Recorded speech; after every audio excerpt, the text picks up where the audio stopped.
안녕하세요. 네, 안녕하세요. 네. 반갑습니다. 반갑습니다. 예, 저는 꿈을 만들어가는 시민연합 공동대표회장 이병도입니다.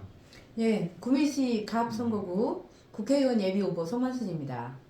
예, 반갑습니다. 네, 반갑습니다. 오늘 주제는 저출산 문제점과 그 대안에 대해서 한번 말씀을 드릴 수 있도록 하겠습니다. 이 저출산 문제에 들어가기 전에 제가 하고 싶은 오늘 이 뉴스를 보니까요. 조국 너무 잘 아시죠? 부산에서 신당 창단 선언을 했습니다. 참 답답합니다. 그렇죠? 답답합니다. 그 뉴스를 접하는 대한민국 국민들이 참 얼마나 어이가 없겠습니까? 그럼. 네. 저 1심도 그렇고 2심에서도 유죄가 인정되지 않았습니까? 참 내가 얘기하잖아요. 예. 포항제철이 수출을 못 한다니까요. 예. 내수가 하도 많아가지고. 아니, 그것도 또 국민들을 위해서 또 자기가 출마한다고 하네요. 그 국민이 어느 나라 어느 국민이 참 궁금합니다. 부끄러움들이 없어요, 정치인들이. 내가 그러잖아요. 내가 예. 참 우리 애들이 볼까 무서워서 예. 이거는 아니다. 예. 정말 이런 정치인들이 대한민국에서 좀 빨리 정리가 돼야 대한민국이 앞으로 나아갑니다. 아니 문재인도 뭐 응원한다고 그런 또 뉴스도 있더라고요. 당연히 그분이야 뭐 그렇게 하겠죠. 아마 아니 모르면 몰라도 엉덩이 두드려지면서 잘한다 했을 거예요. 아니 그때 저 강화문에 우리 막 시민단체에서 가지 않았습니까?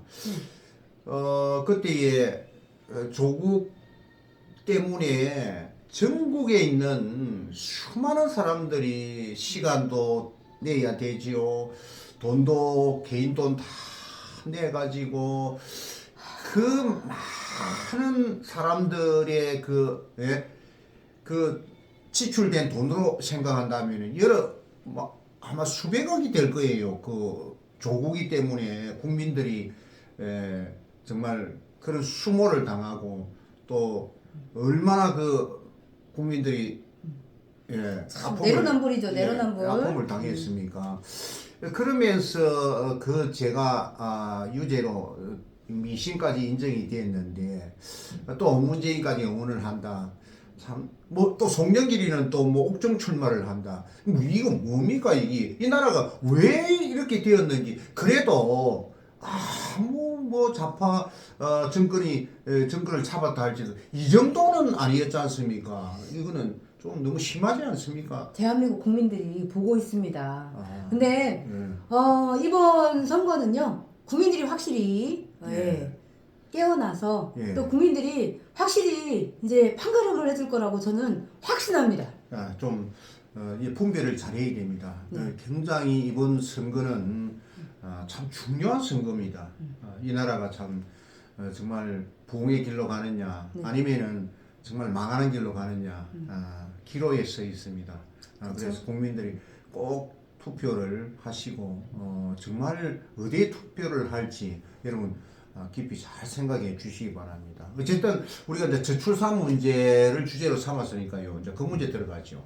저출산 문제는 사실 이제 세계에서 가장 아이를 작게 낳는 나라가 이제 대한민국이지 않습니까? 벌써 몇 년 전에 벌써 전문가가 세계에서 제일 빨리 사라질 나라가 바로 대한민국이다 이렇게 이제 말을 하고 있습니다. 여기에 우리가 정말 뭐 정치적으로나 뭐 누구든지 이거 집중해야 될 이 신경 써야 될 문제입니다. 그래서 이제 앞으로 이제 정치에 이제 발을 디뎠으니까요. 과연 이 문제를 어떻게 이제 해결할 수 있을까?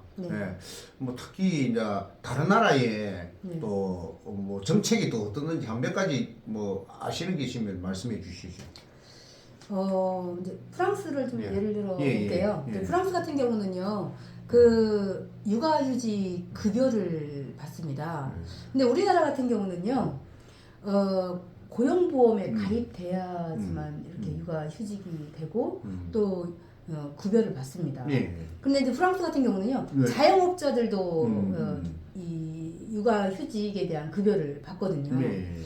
그리고 이 한 사람당 지금으로 보면 지금 한 사람당 한 아이당 매월 30만 원에 해당하는 이 수당을 받는데 그게 이제 새 아이 같은 경우는 이제 90만 원 가까이 되는 거죠. 그리고 뿐만 아니라 자녀가 많을수록 그리고 소득이 낮을수록 더 많은 수당을 준다는 거죠. 그래서 어떤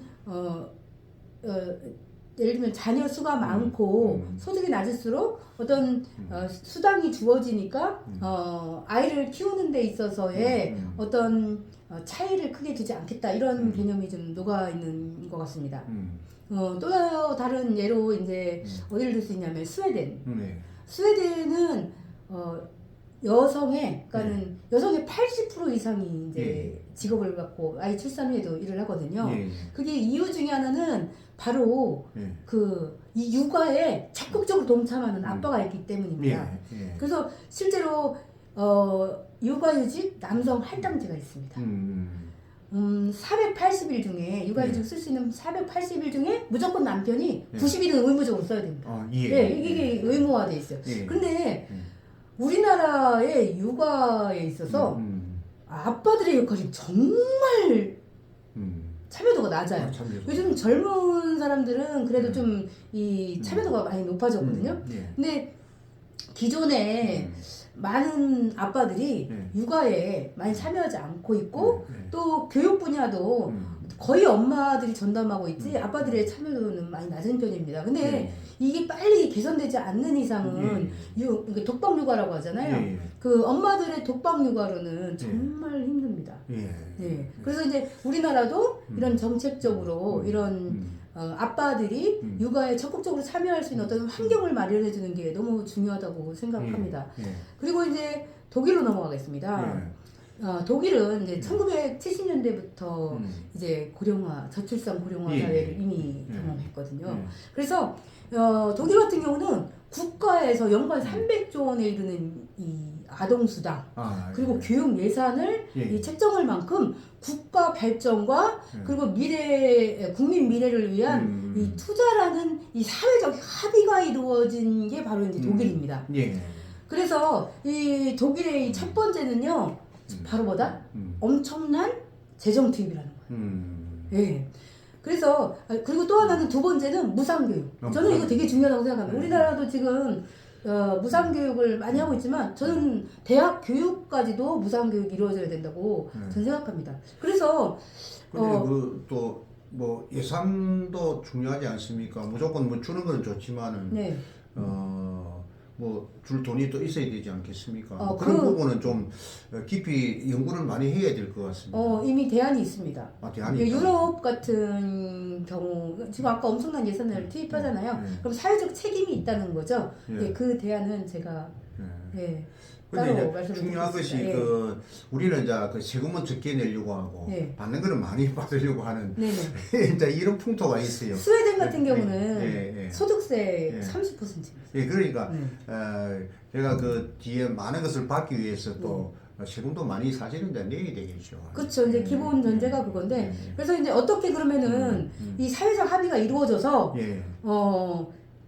이 사회적 합의를 이끌어내서 이것을 이끌어갈 건가 이게 이제 가장 큰 중요한 쟁점인데 그 부분에 대해서는 제가 나름대로 이제 많이 제가 연구를 했다고 했잖아요. 그래서 이제 그 부분은 이제 이게 정책적으로 같이 내어놓고 이것을 이제 세제 혜택이나 세제 부분이나 아니면은 정책적인 부분 어떻게 녹아들게 할 거냐가 이제 가장 큰 관건인데 저는 이미 서유럽이 이미 먼저 경험했잖아요.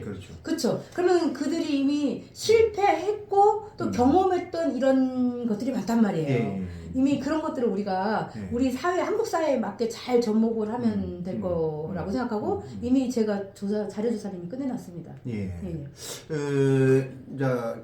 우리도 이제 뭐 하여튼 아이를 적게 낳으니까 어떻게 하면 이제 정부에서 사회에서 좀 더 아이를 많이 낳게 할까 해서 많은 새로운 법이나 또 많은 지원을 하려고 굉장히 힘쓰고 노력하고 있지 않습니까? 그렇죠, 그런데도 왜 이렇게 세계에서 가장 아이를 작게 낳는 나라로 이렇게 만들어져 가는지 이제 이 부분에 대해서 한번 뭐 예를 들어서 이 문제점에 대해서 한번 아시는 부분이 있다면 말씀해 주시죠. 저는 예. 이 저출산 문제는요. 예. 이미 오랜 시간 누적된 결과라고 봅니다. 근데 이제 그게 첫 번째가 뭐냐면요. 가장 베이직한 문제가 바로 교육에 있습니다. 교육에 있다. 네.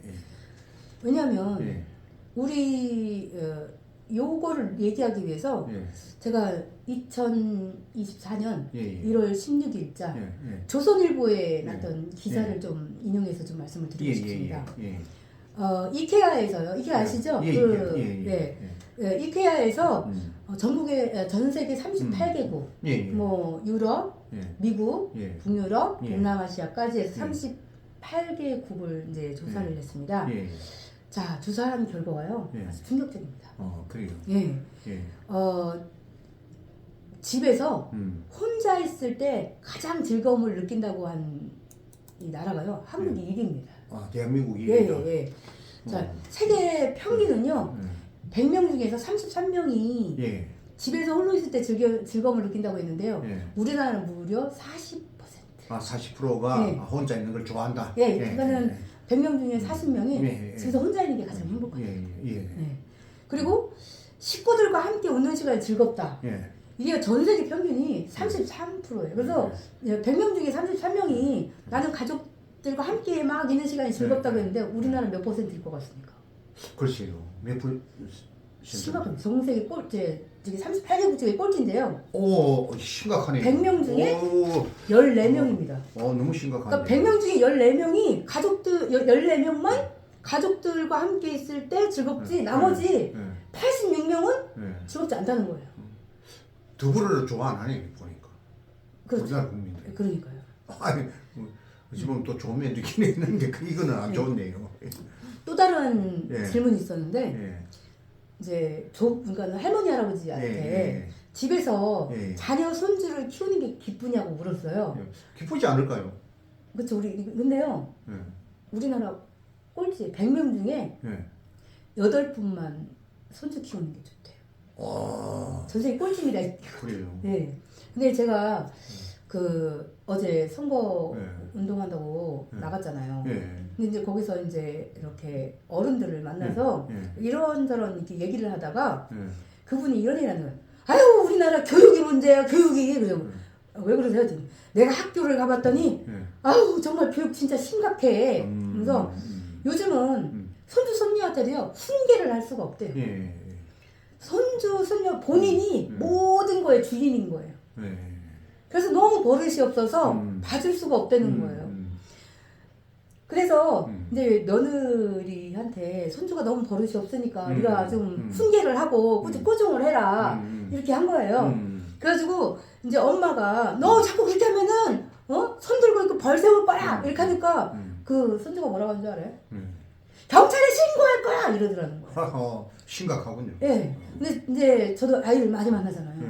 애들이 입에 달고 사는 말이 뭐냐면 경찰에 신고할 거예요. 그런데 뭐 학교도 나가고 수업도 나가고 하지만 저도 나가고 했죠. 나가 보면은 뭐 초중고 대학 다 이렇게 이제 나가 보면은 어느 지역에 제가 경북 어느 지역에 또 시에 가 보니까 그렇더라고요. 아이가 이제 이렇게 자고 있어요. 학생이 자고 있는데 선생님이 필요해서 이제 뭐 이 서류를 작성하기 위해서 가져왔는데 그냥 보지도 안 하고 던져버려요. 그래서 왜 저러지? 뭐 선생님, 야 필요한 거야. 빨리 이거 작성해야 돼 이러니까 성질을 막 내더라고요. 그 여자 선생님이 한 소리를 못 해요. 그거 보고 내가 그 아이한테 좀 그랬어요. 그러면 되겠니? 그 선생님한테 그래도 어느 정도의 선이 있어야지 너무하다. 내가 이런 이야기까지 했어요. 야, 정말 교육에 참 문제가 있는 것 같아요. 좀 교육이 지금 심각이 아니라 심각 단계를 이미 넘어서서 진짜 지금 교육이 진짜 너무너무 지금 우리나라 문제입니다. 그래서 교육은 백년지 대계라고 하지 않습니까? 근데 이게 지금 저출산 문제가요. 이게 실은 교육에서 시작됐다고 했잖아요. 우리나라 교육이 개인주의 교육이거든요. 너만 잘 되면 돼. 너만 성공하면 돼. 이런 교육이라고 했잖아요. 근데 이거 아까 이제 이 얘기를 왜 얘기하냐면 자, 이 또 하나 있습니다. 이케아에서 집에서 혼자 낮잠 자는 것이 가장 좋다. 이게 전 세계에서요. 우리나라 2등이었어요. 아, 2등? 네. 그러니까 주로 사람하고 어울리는 것보다 혼자 있는 걸 좋아하니까 개인주의 성향이 되게 강한데 그런 부분이 우리나라가 이제 IT의 최고의 나라다 보니까 이 핸드폰을 이제 하는 시간이 너무 많은 것 같아요. 전에 보니까 부모들은 오래전에 이제 이야기인데 벌써 몇 년 전에 이야기인데 부모들은 아이들에게 핸드폰 학교에 갔을 때 뭐 주는 것이 안 좋다 이렇게 이야기했는데 그 또 학교 측에서는 아니다. 그거는 인권 문제인데 아이들이 필요하면 줘야 돼. 이렇게 이제 이야기를 심지어는 저기 문재인 정부 때 아이들 스마트폰 쓰게 와이파이 열어놓고 잘 때잖아요. 이게 제정신입니까 이게? 그래서 이 부분에 대해서요. 숙명여대 경영학과 그 서영국 교수님은 뭐라고 분석했냐면 우리 옛날에 한참 이게 막 떴던 드라마가 있습니다. 응답하라 1988. 그 드라마 속 이웃들 우리 이때가 딱 우리 클 때잖아요. 이 드라마 속에서는 어떻게 했냐면 사람들이 뭐 네 집 내 집이 없었어요 서로. 네 자식 내 자식이 없었고 뭐 서로가 서로를 이 지역 사회가 아이들 같이 키워주는 분위기였거든요.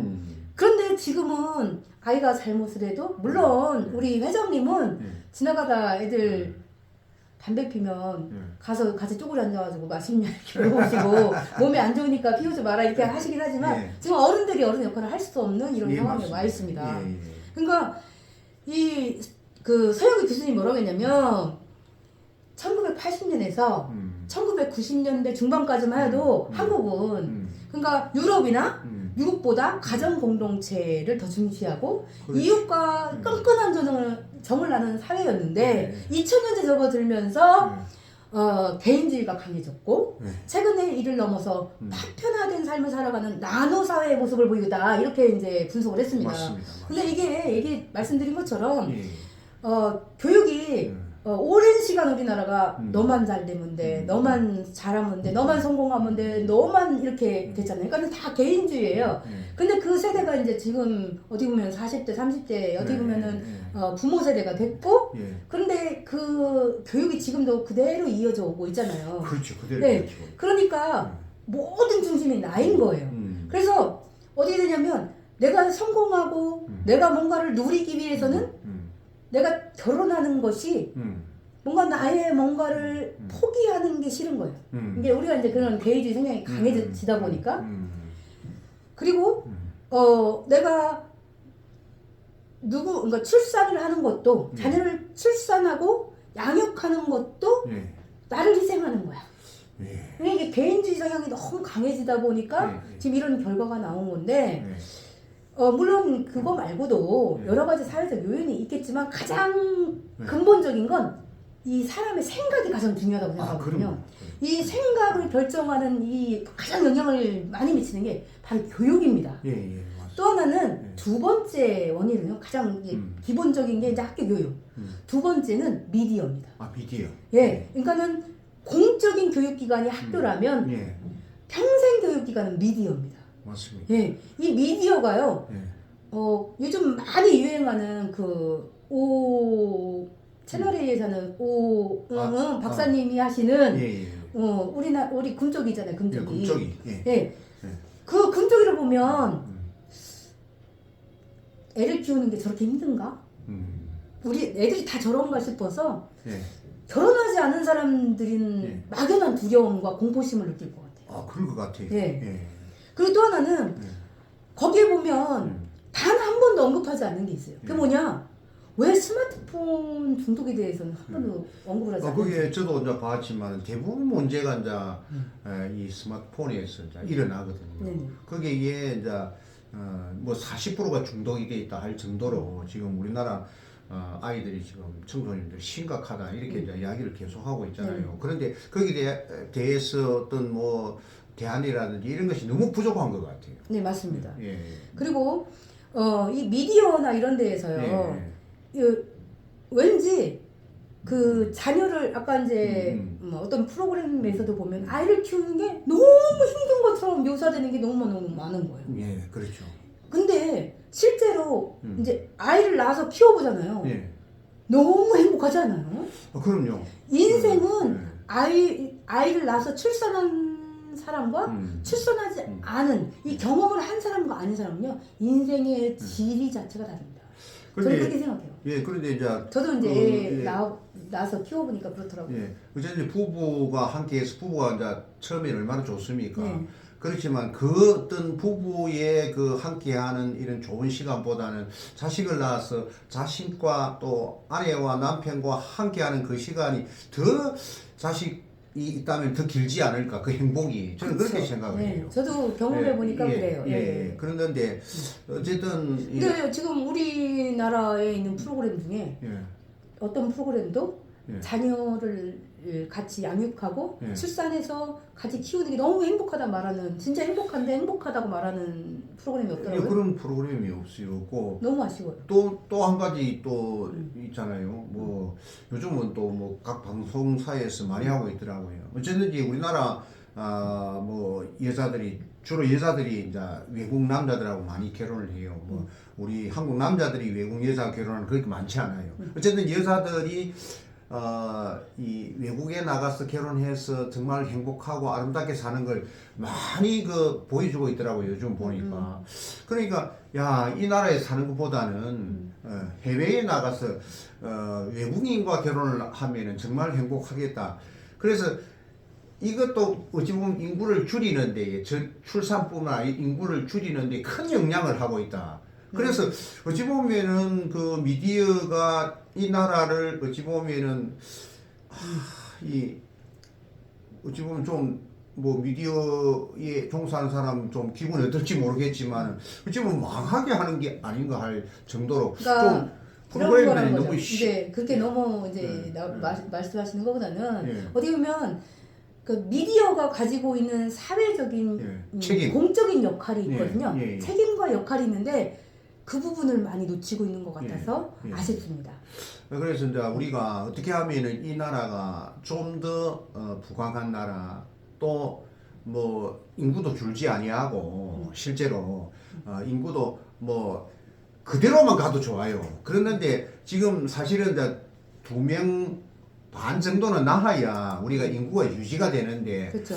지금 너무 심각하다 보니까 지금 뭐 여기에 저출산의 문제에 대해서 이야기 안 할 수가 없고 또 우리 성마순 후보님께서 뭐 그 부분에 대해서 이제 많은 또 연구를 했다고 하니까 어쨌든 이 문제성 아까 같이 학교 교육의 개인주의로 가는 문제성 뭐 미디어의 이 재미는 있지만은 오히려 아이를 안 낳게 하는 이런 이제 프로그램들이 이제 문제성이 있다고 이제 이렇게 이제 지적을 해 주셨습니다. 지적을 해 주셨는데 그러면 자 뭐 거기에 또 뭐 좀 어떻게 하면은 좀 이걸 바꿀 수 있게 아이를 많이 낳고 또 정말 우리나라가 좀 더 다른 나라 비해서는 좀 더 나은 방향으로 갈 수 있는 이 부분이 있는지 한번 말씀을 해주시죠. 뭐 이제 저출산 대안이 있느냐 이런 말씀을 궁금해하시는 것 같은데요.